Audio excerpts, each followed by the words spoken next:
Panginoon, lumalapit po ako sa inyo ngayong oras na ito, dala ang bigat ng pusong sugatan at pagod. Kayo po ang nakakakita ng mga luha na hindi nakikita ng iba at nakakaramdam ng sakit na hindi namin kayang sabihin. Lord, sa mga panahong hindi namin maintindihan ang mga nangyayari, turuan mo kaming magtiwala sa plano mo. Kapag masakit na, kapag parang hindi na namin kaya, yakapin mo po kami ng iyong kapayapaan. Gabayan mo kami, Panginoon, na sa halip na magtanim ng galit, ay matutong magpatawad. Sa halip na mawala ng pag-asa, ay matutong umasa muli.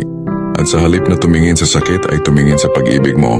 Tulungan mo kaming makita na may dahilan sa bawat luha at may bagong simula sa likod ng bawat pagtatapos. Bigyan mo kami ng lakas na bumangon at ng puso na marunong maghintay sa tamang panahon. Lord, salamat po dahil kahit kami ay nasasaktan, alam naming hindi mo kami pinapabayaan.